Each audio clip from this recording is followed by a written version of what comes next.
Hello, everyone. Dr. Victoria Skirbo here, speaking to you from the Seeds of Transformation Healing Center in Wareham, Massachusetts. So today we're going to look at the numerology, Kabbalah, and then a little bit later, the astrology of October. Generally, I try to do these together, but I think this month I'm going to separate them out. I'm going to do the numerology Kabbalah part of the reading, and then in a second, in a separate video, I'm going to do the first 10 days of October, right up to that 1010 gateway. So let's get started. And all right, I'm going to share my screen, and I apologize for this being a little messed up. Let's get started here. I'm having some issues with my computer, so hopefully this won't interfere. Okay, let's start with the slideshow here, and okay, let's go. So we will be looking at the numerology first for the month of October. We have made it to the 10th month, folks. Hard to believe that it's happened, but it has happened. And mostly intact, right? Mostly. All right, so let's look at the numerology of 2021 as we do every month. So we look at the monthly vibration specific to the month we're in, which is October, which is the 10th month. And so the monthly vibration for the month of October is 10-1. This is the beginning that will give opportunities to take the initiative. Events now reveal your understanding of the circumstances of your life. So we are in a 1 vibration. So it is about new beginnings, and it's a 10-1. So we have the energy of the 0, which is the God force, along with the 10. There's a cyclical quality to 10. And we'll talk about that when we look at the tarot attributes to the 10-1. And then we look at the universal year vibration, which we look at every month because it's a year vibration. And of course, we are in the 5 vibration. This is the number of change, communication, travel, sensuality, and new interests, restlessness, and excitement. Well, there's certainly been a lot of restlessness. There's been quite a bit of excitement, some of it positive, some of it negative. But this has certainly been a year of change. And of course, astrologically, the big story this year is the square between Saturn, which deals with the traditional and the tried and true, and Uranus, which deals with the revolutionary and to a certain extent chaotic. So it has been quite a tumultuous and in many ways chaotic year. If we take the monthly vibration of the 10-1 vibration and add it to the universal year, we get a monthly universal year vibration. And this is the energy of October in the year of 2021. And we get a 15-6 vibration. Now, the 6 vibration is a vibration that is associated with responsibility, our ability to respond to situations.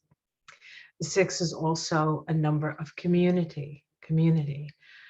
And a number of love.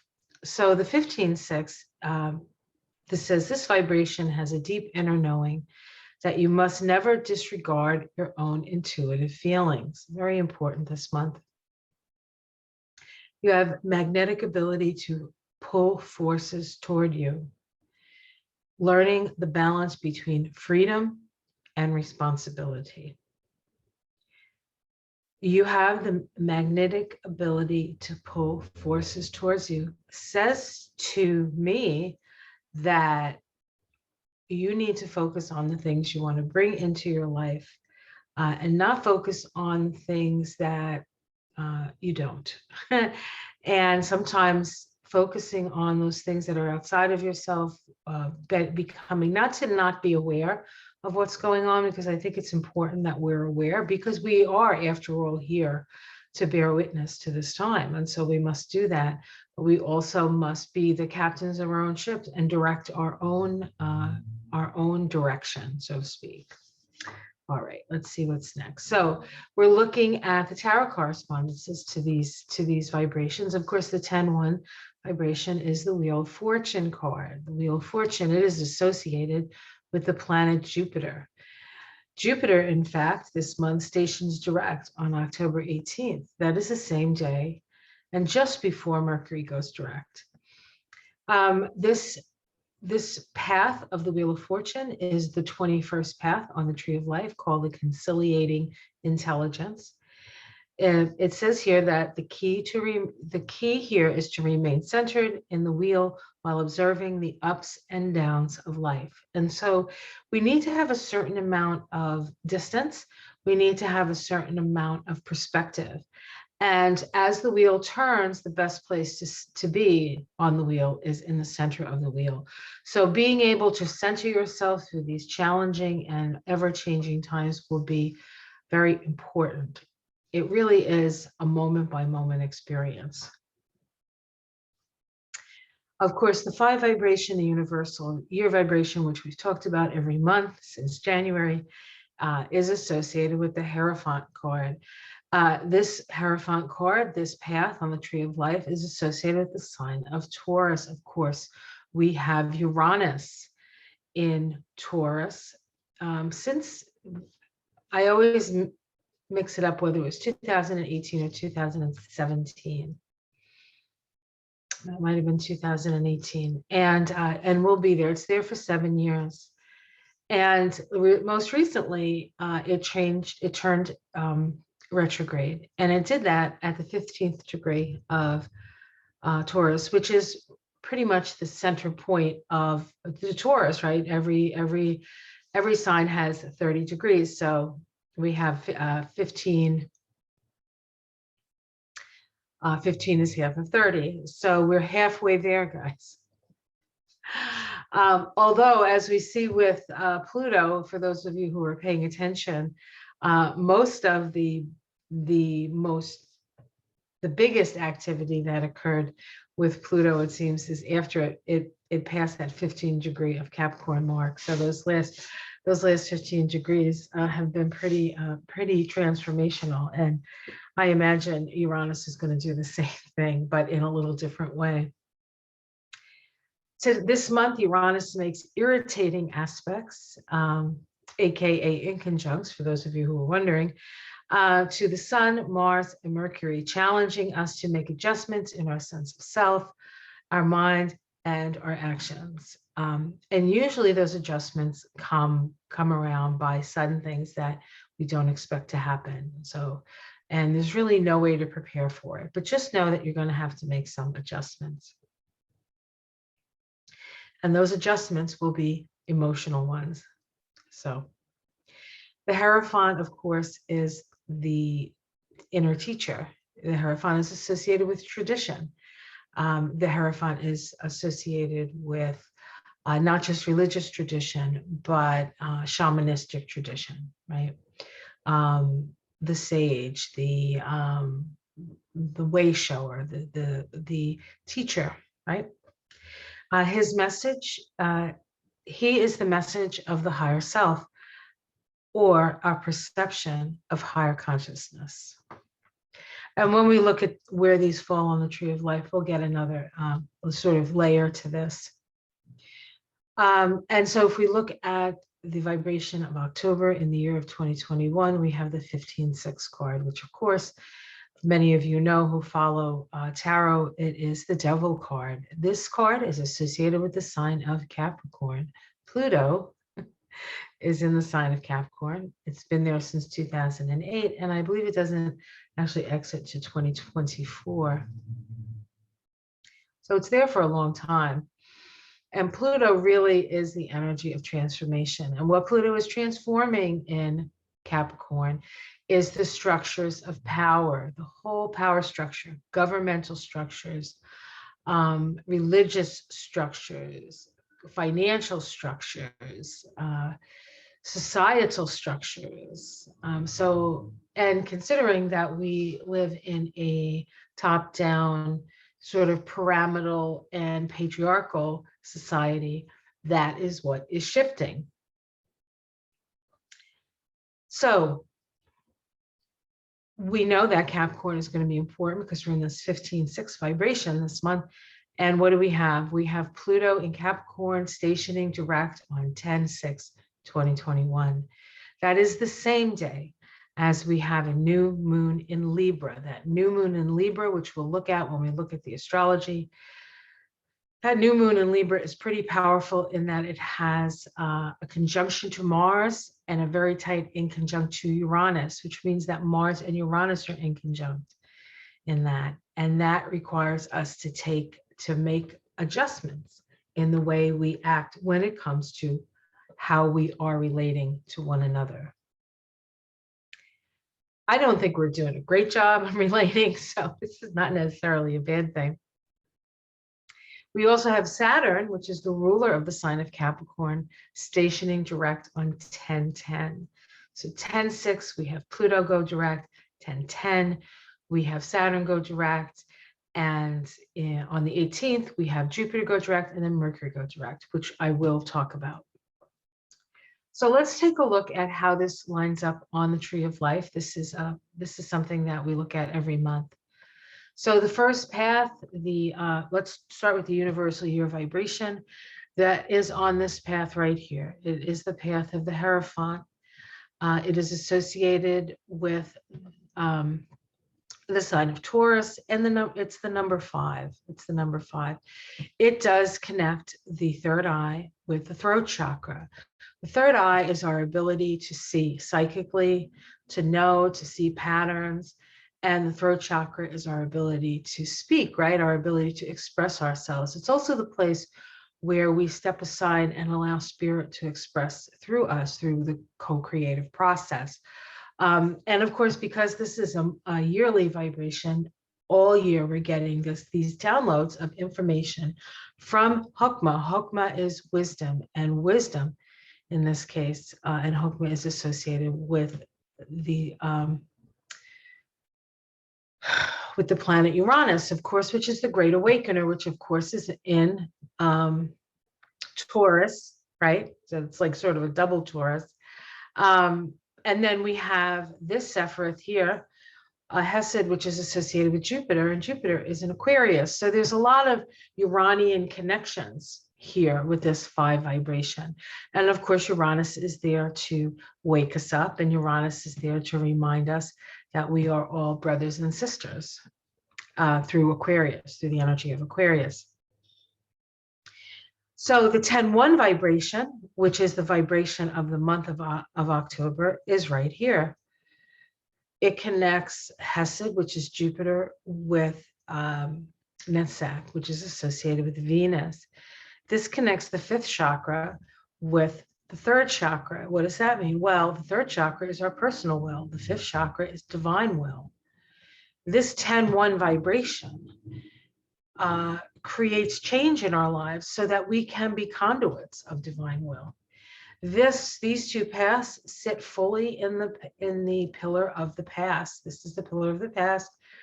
This is the pillar of the present moment, and this is the pillar of the future. When we have this energy in the past like this, it's not necessarily meaning that we need to go back to the past necessarily. Of course, we need to learn from the past, right? But this is also access to our past lives. And for some of us, as we sort of approach this new world that is forming at this time, I think we're going to have to go back, not to the past of this life necessarily, although that could be helpful as well. But we definitely have to access some past life wisdom. So, and then lastly, we have this path right here, which is the path of the devil. This connects Tiphereth, which is the heart chakra and associated with the sun. And of course, the sun is mostly in Libra this month and then moves into Scorpio, and then Mercury. Now we have Mercury retrograde this month in Libra. It's in Libra all month, and it's retrograde from at least this month, from the 1st to the 18th. It went retrograde back on, I think, 27th of September, or right around there. So this is, and we do have a conjunction between the sun and Mercury in Libra on the, I forget, it's within the first week, I believe. It might be the 9th. Might be the 8th. But anyway, I'll look and we'll take a look and see. But that's going to be an important conjunction because it activates this. It activates this. And the conjunction between Mercury retrograde and the sun is the highlight of the Mercury retrograde. The Mercury retrograde cycle. So it is a time when we will get, it's the time when Mercury is actually as close as it's going to be to the Earth. So it's an important time for us to quiet our minds and listen to see what messages are coming through. So let's take a look at the chakras involved. Here we have the third eye chakra. This is activated via the 5 universal year vibration. This chakra is called Anja, which means to perceive, to know, and to command. This is the place of intuition, pattern recognition, and clairvoyance. So we have to pay attention to our psychic impressions at this time. We also have an association with the throat chakra. This is activated via the 5 universal year vibration and the 10-1 monthly vibration. The throat chakra is called Vishuddha, which means purification. This is the chakra where the will of the divine aids us in our co-creative facility. This is the chakra of creativity through vibration, speaking your truth and having your voice heard. That being said, the things that come out of your mouth and the things that you say hold a lot of weight this month, and you are creating your own reality. We have the solar plexus chakra. This is activated via the 10-1 monthly vibration and the 15-6 vibration, right, of October 2021. It's activating it from different directions, but it is still activating the solar plexus chakra. The solar plexus chakra is called Manipura, which means lustrous gem. This is our personal will, transformation, self-direction, and ultimately a channel for divine will to work through our physicality, to bring light onto the planet. And then the heart chakra, activated through the 15-6 October 2021 vibration. This chakra is called Anahata, which means unstruck. It is the sound of the Om. It is the sound of creation. Most sound that we create, we need 2 things hitting each other, clapping or our voice hitting our vocal cords so we make sound. But Anahata is the unstruck sound. It is just the sound of God, right? It is a chakra of connection, love, and relationship. It is the place where we find the Christ consciousness.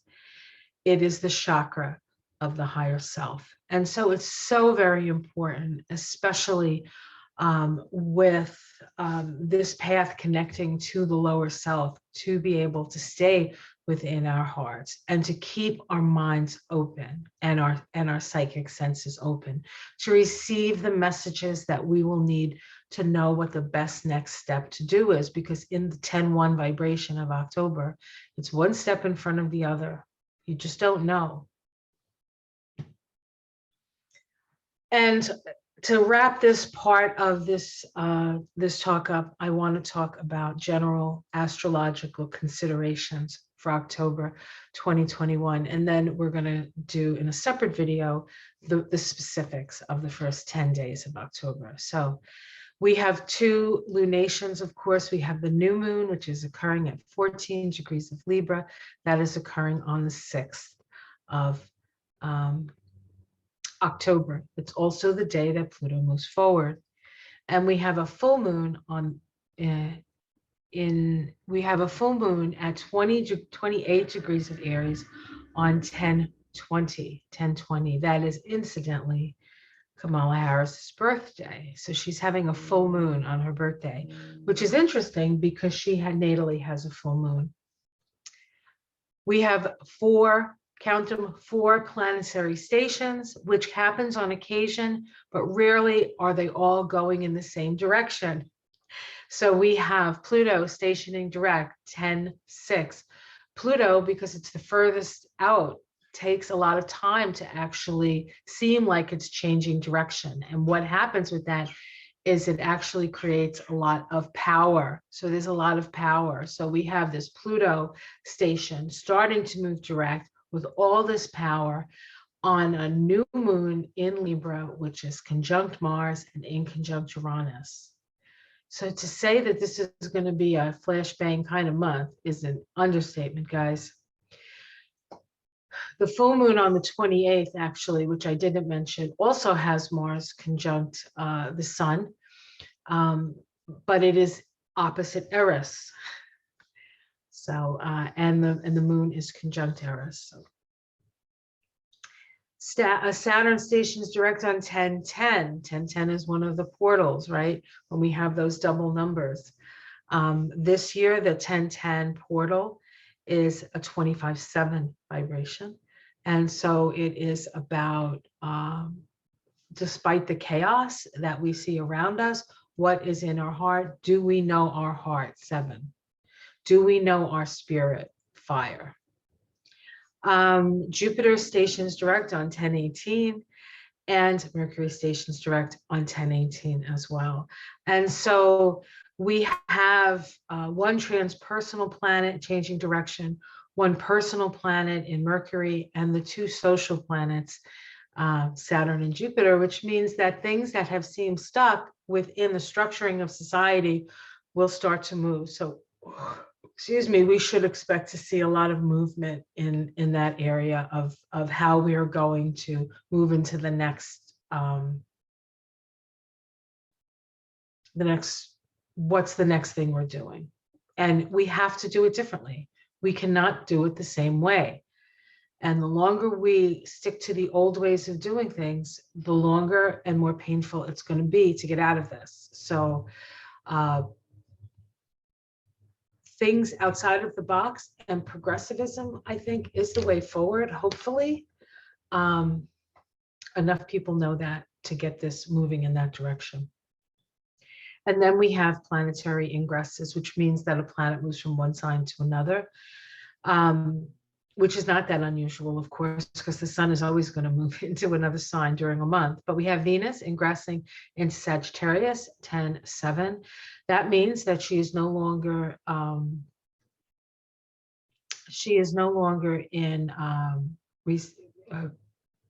what is it called? Mutual reception with Mars. And so in that respect,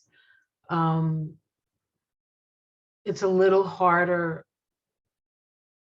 It might even be a little harder in relationship. But moving into Sagittarius means that it is disposited. Venus is disposited by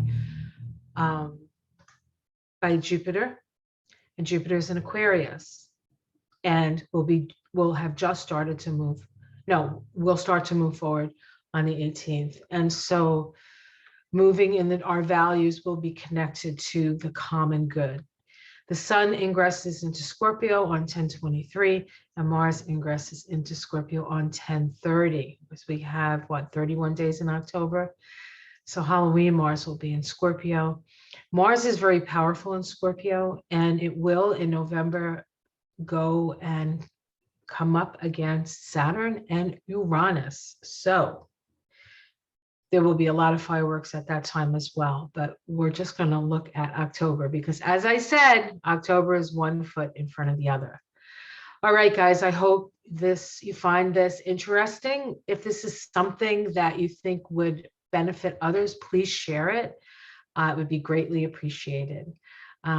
Like and subscribe. The more you like this, the more people get to see it. I think it's really good information. My challenge is getting it out Ever since they changed the algorithms, it seems to be harder and harder to really to kind of grow a channel.